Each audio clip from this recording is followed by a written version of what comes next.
Voilà, nous démarrons notre séquence brevet. Nous allons débuter par une activité numérique comptabilisée sur 12 points. Alors, nous démarrons par l'exercice 1, indiqué ici à gauche. On donne grand A est égal à 3 septièmes moins 15 septièmes divisé par 5 24e, calculer A et donner le résultat sous forme d'une fraction irréductible. Alors, donc exercice 1, question 1. Alors, nous avons A qui est égal à 3 septièmes moins 15 septièmes divisé par 5 24e. Alors nous savons qu'il s'agit de commencer à cet endroit-là. Donc alors, quel que soit l'endroit où se trouve la division ou la multiplication, parfois même si elle n'est pas passée au début, c'est à cet endroit qu'il faut commencer. Moins 15 septièmes multiplié par l'inverse de 5 24e, c'est-à-dire 24 cinquièmes.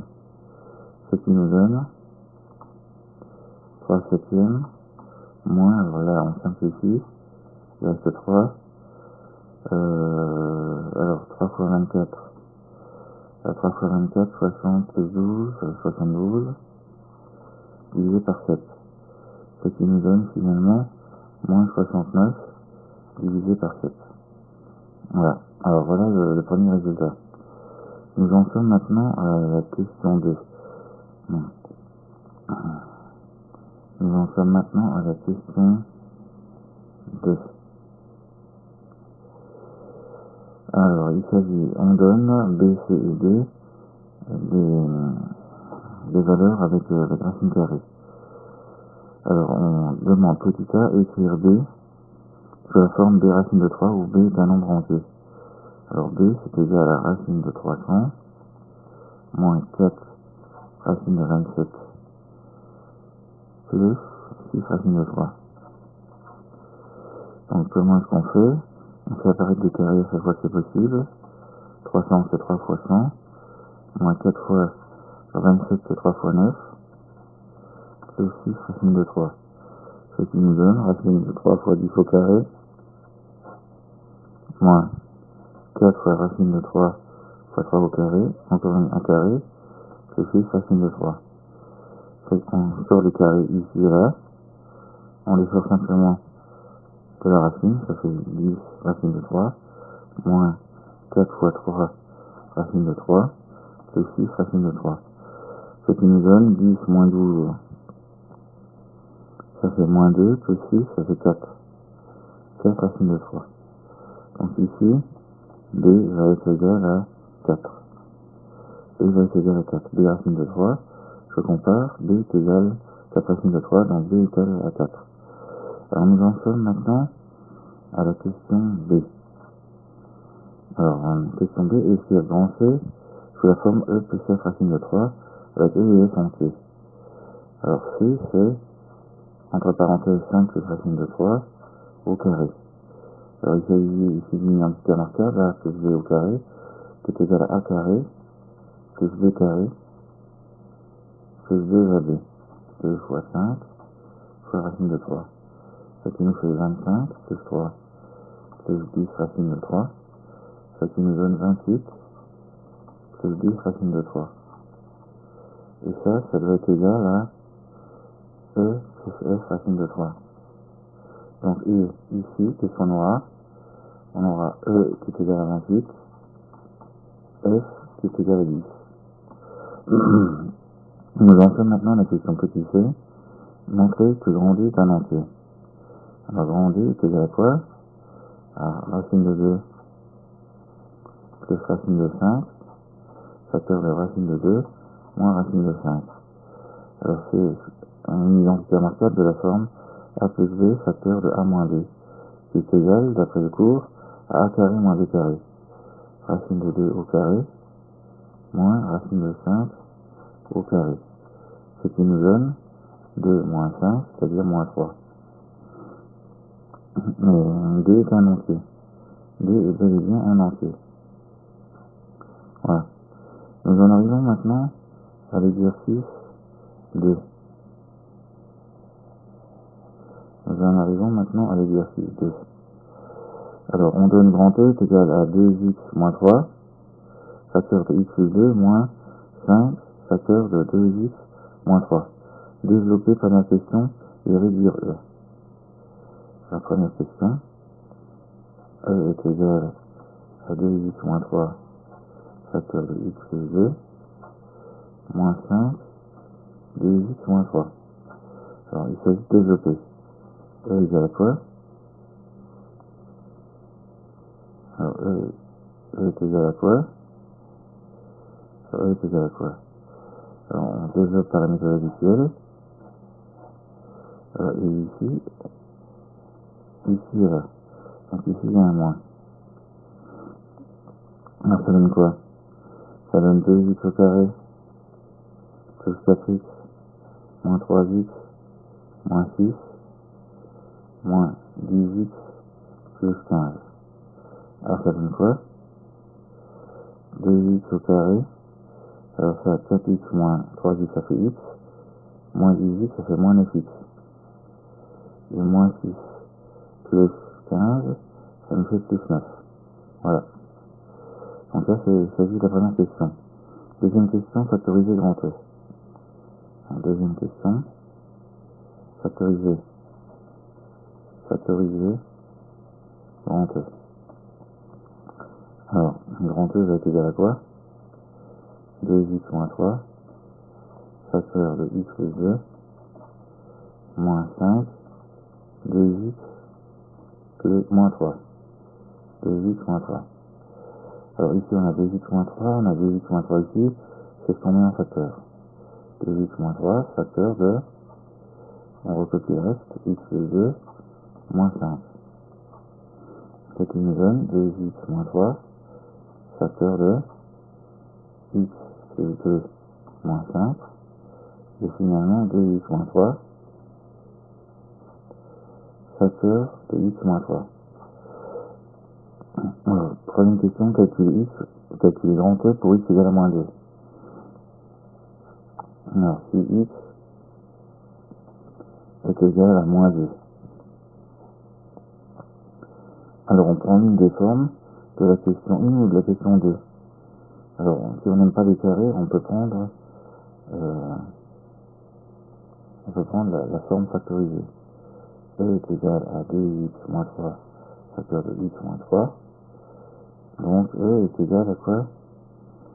Alors 2 fois moins 2, moins 3, fois 2, moins 2, moins 3. Si x est égal à moins 2. Alors ça nous donne quoi? Ça nous donne moins 4, moins 3, facteur de moins 2, moins 3, c'est-à-dire moins 5. C'est-à-dire finalement moins 4, moins 3, moins 7 fois moins 5, avec des parenthèses, ce qui nous donne 7 fois 5, 35.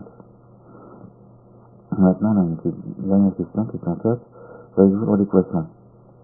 Alors, a fois b égale à 0, ça implique que a égale à 0 ou b égale à 0. Donc, l'identité, c'est celle-ci, que l'on va reprendre. Donc, 2x moins 3 égale à 0, ou x moins 3 égale à 0. C'est-à-dire 2x est égal à 3, ou x est égal à 3.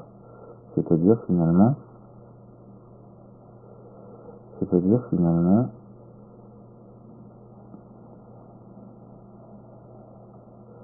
donc finalement x est égal à 3 demi, ou x égale à 3.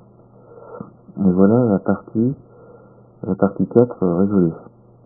Alors nous en arrivons maintenant à l'exercice suivant. Alors j'indique rapidement le contenu de ce qu'on a fait jusqu'à maintenant. Donc on a 3 colonnes principales où sont résumés le contenu de chacune des parties.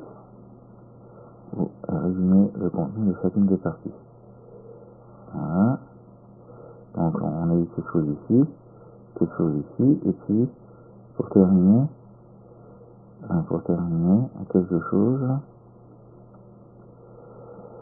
sur le milieu. Voilà.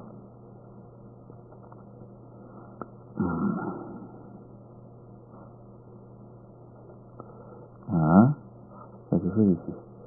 Voilà, ça termine cette partie-ci. Voilà. Voilà. 3 parties, ça m'a bien vu. Alors on arrive maintenant à la suite. Donc je cherche à nouveau un tableau. Et nous en arrivons à l'exercice 3. Alors exercice 3, je vais visualiser. Alors exercice 3. Une station de ski réalise une enquête auprès de 300 skieurs qui la fréquentent. Les résultats de l'enquête sont notés dans le tableau ci-dessous et indiquent la répartition en classe des skieurs en fonction de leur âge. Alors complétez ce tableau en indiquant le centre de chaque classe. Première question. Alors exercice 3, activité numérique, exercice 3. Activité numérique. Donc nous en sommes à l'exercice 3. Alors nous allons copier-coller cette partie-ci. Alors on copie-colle cette partie-ci.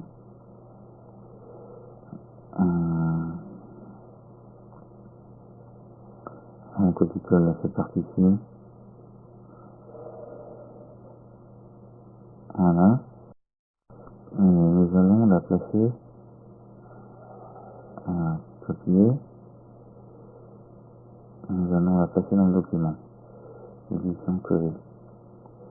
Voilà, nous la plaçons ici. Donc il s'agit de placer, question 1, le centre de chaque classe d'âge. Le centre de chaque classe d'âge. Voilà. Alors, entre 0 et 10, le milieu c'est 5. Entre 10 et 20, c'est 15. Entre 20 et 30, c'est 25. De 30 et 40, c'est 35. Ensuite 45, 55, 65. Et ensuite, qu'est-ce qu'on aura? On en a encore deux. 75 et 85. Voilà pour la première question. Alors maintenant, alors ça, il s'agissait de la question 1. Nous en arrivons maintenant aux questions suivantes. Quel est l'âge moyen des skieurs fréquentant cette station? Voilà. Alors l'âge moyen. D'accord. Donc ça va faire quoi? Alors âge moyen. Âge moyen. Ça va nous faire 5 fois 27 plus 15 fois 45 plus 25 fois 48 plus 35 fois 39 plus 45 fois 42. Qu'est-ce que je raconte? Alors, on recommence. 5 fois 27 plus 15 fois 45 plus 25 fois 28 25 fois 48 plus 35 fois 39 plus 45 fois 42 plus 55 fois 36 plus 65 fois 33 plus les deux derniers plus 75 fois 24 plus 85 fois 6.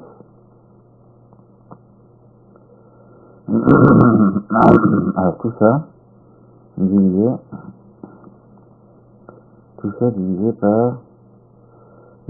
par la somme des effectifs divisé par 27 plus 45 plus etc. plus 33 plus 24 plus 26 plus 6 pardon plus 24 plus 6. Voilà. Alors la calculette donne le résultat. La calculette donne le résultat. Alors il s'agit de ne pas tromper en introduisant les calculs dans la calculette. Question 3. Quelle est la fréquence en pourcentage de skieurs ayant un âge strictement inférieur à 20 ans? Alors un âge strictement inférieur à 20 ans, c'est... Alors il s'agit de voir les deux premières colonnes ici, 0, 10 et 10, 20. Donc l'effectif c'est 27 plus 45 divisé par 300. D'accord, alors ça c'est quoi? Fréquence la fréquence. Fréquence, âge strictement inférieur à 20 ans. Âge strictement inférieur à 20 ans, c'est égal à quoi? À 27 plus 45 divisé par 300. Alors ça fait combien ça? Ça nous fait 72 divisé par 300. Alors 72 divisé par 3, ça fait divisé par 3, ça fait 2, ça fait 24. 24 divisé par 100. 27 divisé par 100, ce qui nous fait 0,24. 0,24 ou, je vais préférer, 24%. Voilà. Alors voici l'exercice 3. Alors nous en sommes à l'exercice 3. Nous en sommes à l'exercice 3.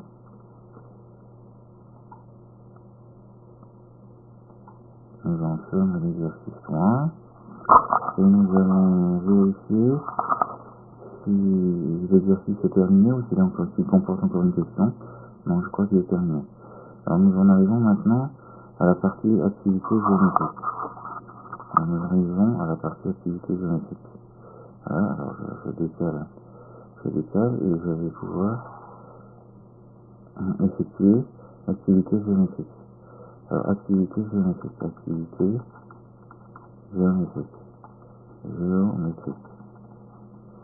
Voilà, activité géométrique. Nous en sommes pour commencer à l'exercice 1. Et nous constatons par la même occasion que chacune des activités pour l'instant est comptabilisée sur 12 points.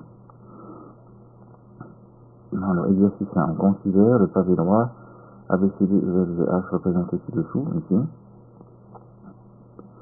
Alors, observer la figure et compléter le tableau ci-dessous sans justification.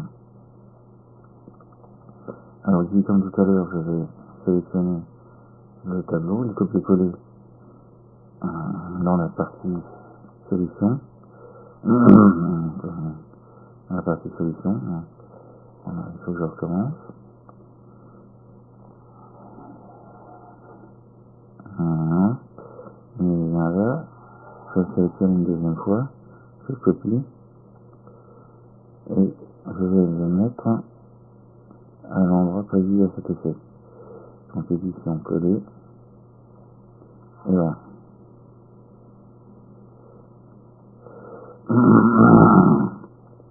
Voilà, alors objet. Triangle ABC, nature de l'objet. Alors on regarde la figure, triangle ABC.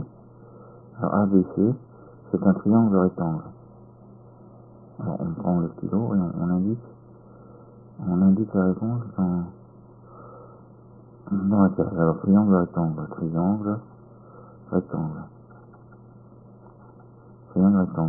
Alors l'angle ABS.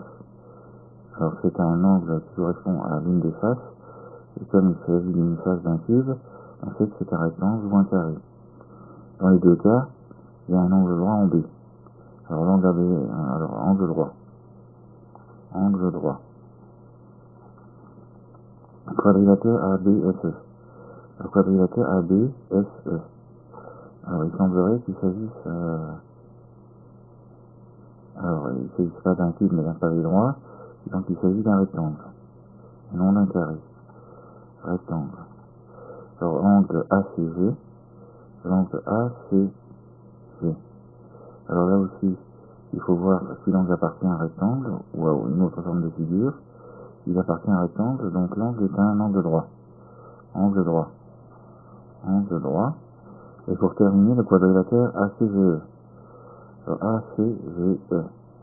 Et bien, on s'aperçoit que c'est un rectangle aussi. Et voilà. Alors voilà pour le rectangle. Nous en arrivons maintenant à l'exercice 2. Alors, dans un triangle CDE, qui est placé ici, sur le côté, A est un point du segment AE. Alors, le point A est placé ici, sur le segment alors, AE.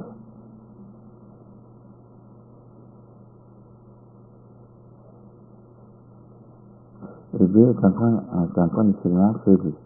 Alors, sur le schéma ci-contre, les longueurs représentées ne sont pas exactes. D'accord. Alors, on s'agit de se souvenir de ce schéma. Donc, il y a 3 points qui correspondent aux 3 points du triangle, auxquels on a ajouté 2 points sur 2 côtés du triangle. Alors, voilà, on en arrive aux questions. Alors, on en arrive aux questions. 1, 2, 3, 4. Donc, par conséquent, 4 questions. Et nous allons répondre à chacune de ces 4 questions. Alors, 1. Premièrement, après avoir rappelé que l'on se donnait un certain nombre de longueurs, 2, 4, 5 longueurs, AC, CE, BC, CD et DE, qui ont pour longueur 8, 20, 6, 15 et 25 cm. Alors, montrer que les droites AB et DE sont parallèles. Alors, AB et DE sont parallèles. Alors, qu'est-ce qu'on connaît? On connaît AC, on connaît CE, on connaît BC et on connaît CD. Voilà, donc on va appliquer la réciproque de Thalès. Alors, on applique la réciproque de Thalès. On applique la réciproque de Thalès. Et donc, nous allons obtenir que, donc, on a CD, le petit sur le grand, est égal au petit CA sur CE. Donc, si on a ça, on va réussir à démontrer que les côtés sont parallèles. Alors, qu'est-ce qu'on dit? Alors, CD 6, divisé par CD 15, est-ce que c'est égal à CA, c'est-à-dire 8, divisé par CE, c'est-à-dire 20? Voilà, alors il suffit de faire un produit en croix et vérifier que le produit en croix est effectivement bon. Alors, 8 fois 15. Alors, c'est la même chose que de dire que 80 est égal à 8 fois 15, 80. Alors, 6 fois 1, ça fait 120. Alors, 120 est égal à 8 fois 15, c'est-à-dire 80 plus 40, c'est-à-dire 120. Voilà. Alors, oui, c'est QFD. Donc, qu'est-ce qu'on a dit donc? Les deux côtés sont bien parallèles. AB et DE sont parallèles. Oui, c'est marrant. AB et DE sont parallèles. Question 2. Alors, le triangle CDE est-il rectangle?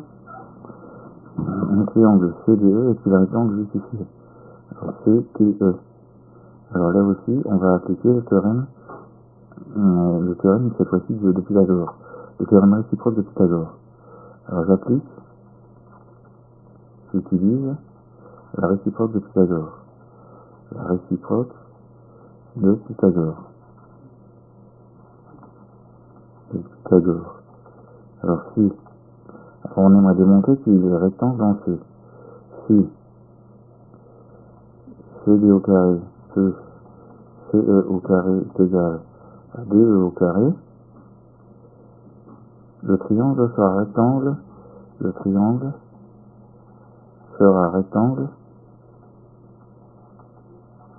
en C. Alors, CD au carré, CD. Alors, on regarde parmi les longueurs qui nous sont données, CD, 15 au carré, plus, alors, CD, alors, on a dit CE. CE au carré, CE, donc c'est 20 au carré, c'est égal DE, c'est-à-dire 25 au carré. Alors, est-ce qu'on a ça? 15 au carré, c'est 225, plus 20 au carré, ça nous fait 400, et 25 au carré, ça fait 625. Est-ce que 625 est égal à 625? Oui. 625, oui. Donc, il est rectangle, on sait. Alors, troisième question, calculer la longueur AB. La longueur AB, on utilise Thalès. Alors, j'utilise Thales. Alors, qu'est-ce qu'on fait? Alors, on a BA parallèle à DE. Qu'est-ce qu'on a aussi? On a D appartient à DC, pardon. Et qu'est-ce qu'on a aussi? On a A qui appartient au côté CE. Donc, alors, je dois avoir, alors on cherche la longueur AB. Donc, je dois avoir CD, le petit sur le grand, CD sur CD est égal à BA sur DE. Alors, je remplace par les valeurs. Alors, CD, je regarde, CD 6 cm, divisé par CD 15 cm, est égal à BA, longueur cherchée, divisé par DE, D 25 cm. Alors, j'utilise le produit en croix, 6 fois 25 est égal à 15 fois BA. C'est la même chose que 6 fois 25, ça va faire 150, est égal à 15 BA, c'est-à-dire 150 divisé par 15, est égal à BA, qui est égal à 10 cm.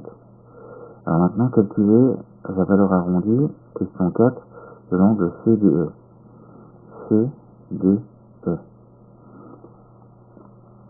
Alors on a le choix, on commence par regarder dans le triangle CDE, dans le triangle extérieur, les longueurs que l'on connaît. En fait, on les connaît toutes. Donc on peut choisir le cosinus, le sinus ou la tangente pour trouver l'angle. Alors par exemple, on peut prendre le cosinus. Alors qu'est-ce qu'on a dit? Question 4, cosinus. Cosinus de l'angle CDE est égal, côté adjacent sur l'hypoténuse, est égal à DC sur DE. Alors DC c'est égal à quoi? 15 sur DE, 25. On simplifie par 5, ça fait 3 quarts. Ça fait 3 cinquièmes. 3 cinquièmes. Et pour conclure, alors on utilise la calculette. La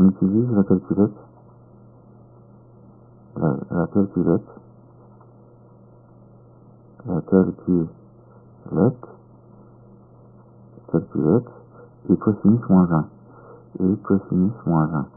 Voilà, donc il faut faire cosinus moins 20 de 3 cinquièmes. Cosinus moins 20 de 3 cinquièmes. Et on arrive à trouver le résultat.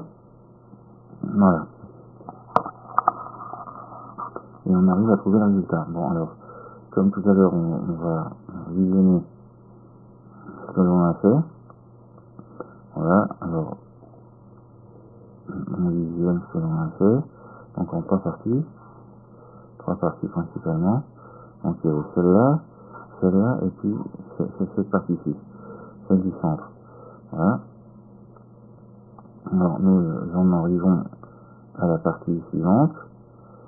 Alors, il s'agit cette fois-ci, maintenant qu'on a fait l'exercice 2, de passer à un autre exercice. Alors, exercice 3, avant de passer, si on a le temps, la partie problème. Alors, exercice 3. Alors, on effectue la lecture. On considère le triangle MNP ici, rectangle en M. Tracer l'image F1 de ce triangle MNP par la rotation de centre P et d'angle 90 degrés dans le sens indiqué par la flèche. Voilà, donc tracer l'image F2 du triangle MNP par la translation de vecteur PM. D'accord. Donc il y a premièrement une rotation, deuxièmement une translation. Alors je cherche un tableau. Voilà, alors je cherche un tableau et je vais donc effectuer le travail demandé. Donc, alors exercice 3, alors activité géométrique, activité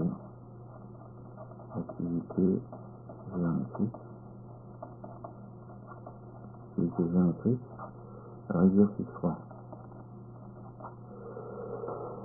Donc, il s'agit en rotation de centre P, voilà.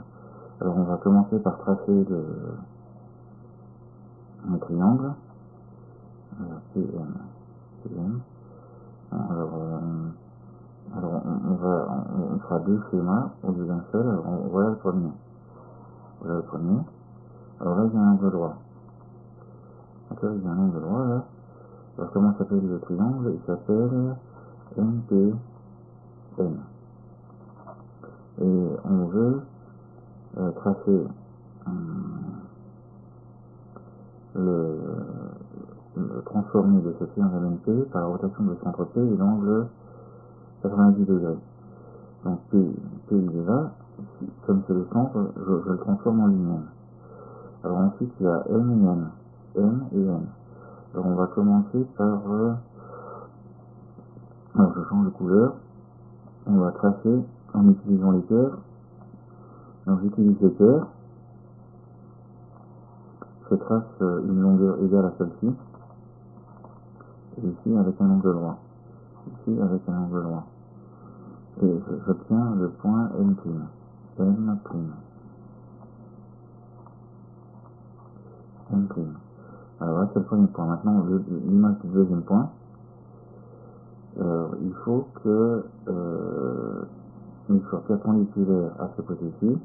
Donc je prends encore une fois les paires et qu'il ait la même longueur ici. Donc ici et là on aura la même longueur. Ici et là, ici et là, on aura la même longueur. Et je vais me retrouver avec le point M'. Le point M'. Il me suffira alors de relier, les points M'. Voilà. Et j'aurai l'image du triangle MPN sous la forme M'. Voilà. Et ça c'est la première question. Alors, il s'agit ici de la première question. J'en arrive maintenant à la question numéro 2, où il s'agit de retracer le triangle MNP et de lui appliquer cette fois-ci non pas une rotation, mais une translation de vecteur PM. PM. Alors PM, donc PM ça va de gauche à droite, donc il me faut de la place à gauche. Bon, alors je trace pour commencer. Voilà, comment je vais faire? Non, alors, je vais prendre un tracé petit. Voilà. Donc j'ai 3 points. Alors comment ça s'écrit? NP, NP et N. Alors, le vecteur de la translation, c'est PM. Donc soit les points vont être alignés avec PM et j'utiliserai la règle, soit ils ne seront pas alignés avec PM, et là je serai obligé, lorsque ce point n'appartiendra pas à PM, d'utiliser le compas, PM. Alors P, il a pour image M. D'accord? Ensuite M, il a pour image un point qui est à cette distance-ci. Alors on fait comme ça. Donc je mesure la même longueur ici. Et je me retrouve avec M'.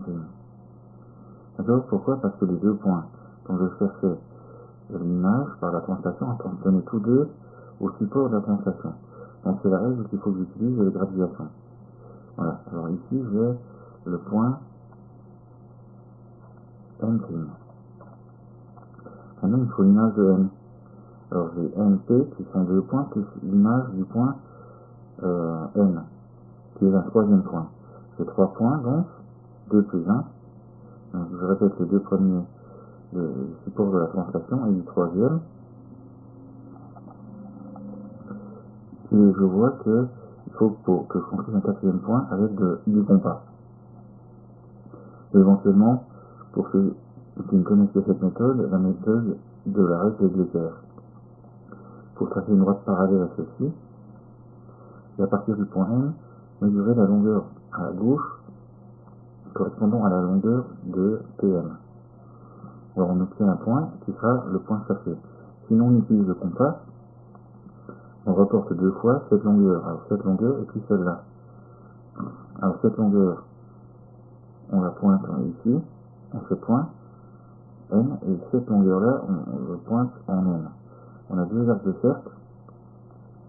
On a un arc de cercle ici, un deuxième arc de cercle là, et on s'aperçoit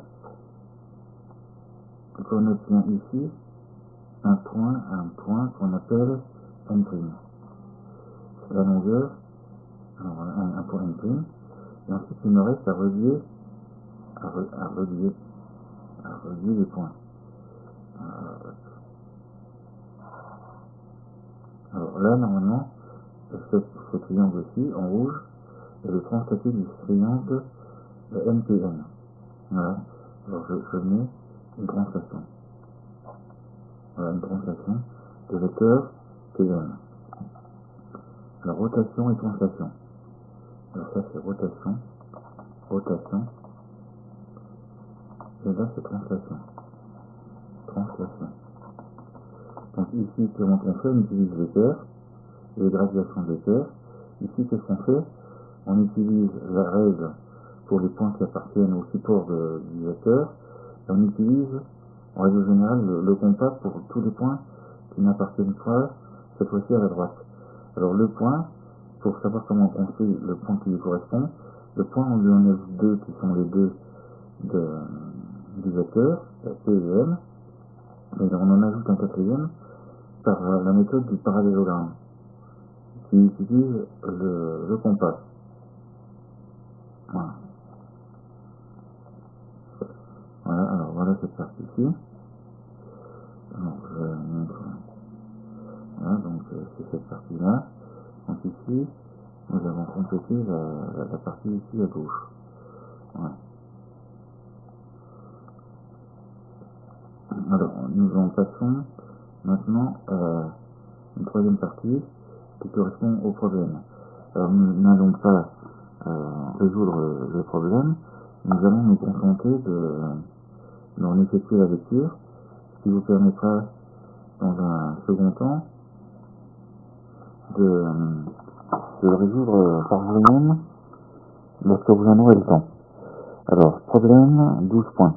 On donne les figures suivantes. Alors, vous avez 2 figures, une première et une deuxième.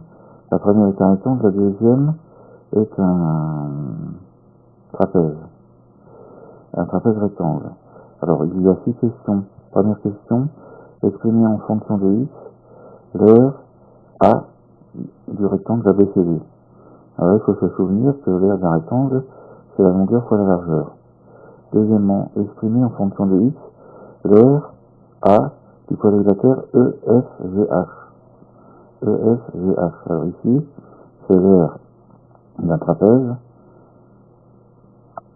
Donc c'est grande base plus petite base divisée par 2, multipliée par la hauteur.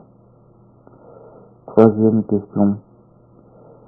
Dans le repère orthonormal de la page suivante, tracer en justifiant la représentation graphique D de la fonction définie par x, la fonction de x associatrice, et ensuite la représentation graphique D' de la fonction définie par la fonction qui a x associé de x plus 3. Alors la page suivante elle est indiquée ici, elle est indiquée là, donc il s'agit ici de vous apercevoir que vous disposez d'un repère dans lequel il faut effectuer la construction et de D et de D'. D'accord? Alors là vous avez le centre du repère O, vous avez entier en J, les axes OX et OY, et il suffit à partir de là d'effectuer la construction.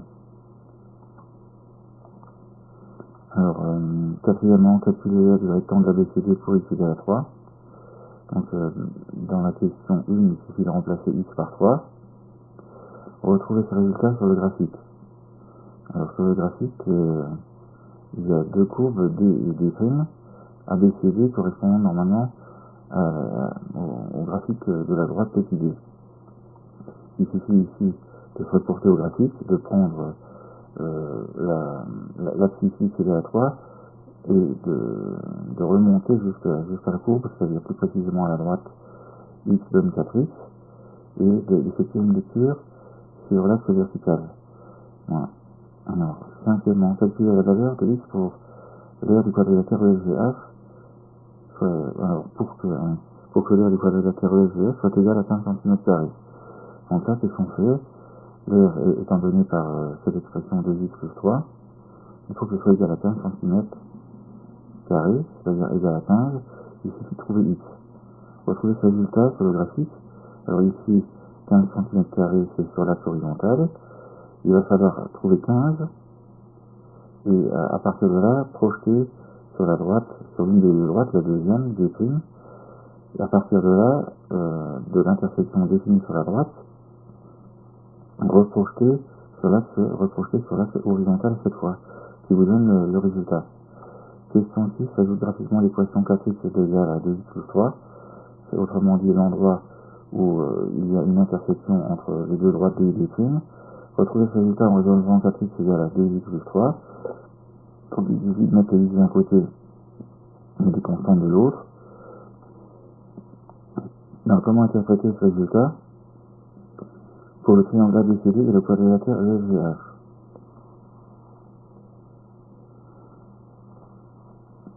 Alors comment interpréter ce résultat? Eh bien, ça va nous permettre, lorsqu'on aura résolu l'équation, ou que l'on l'aura résolu graphiquement, de trouver x pour lesquels les surfaces et les aires et du rectangle ABCD et du quadrilatère, c'est-à-dire du trapèze EFGH, seront égales. Voilà. Merci. Ce qui termine la séquence d'aujourd'hui.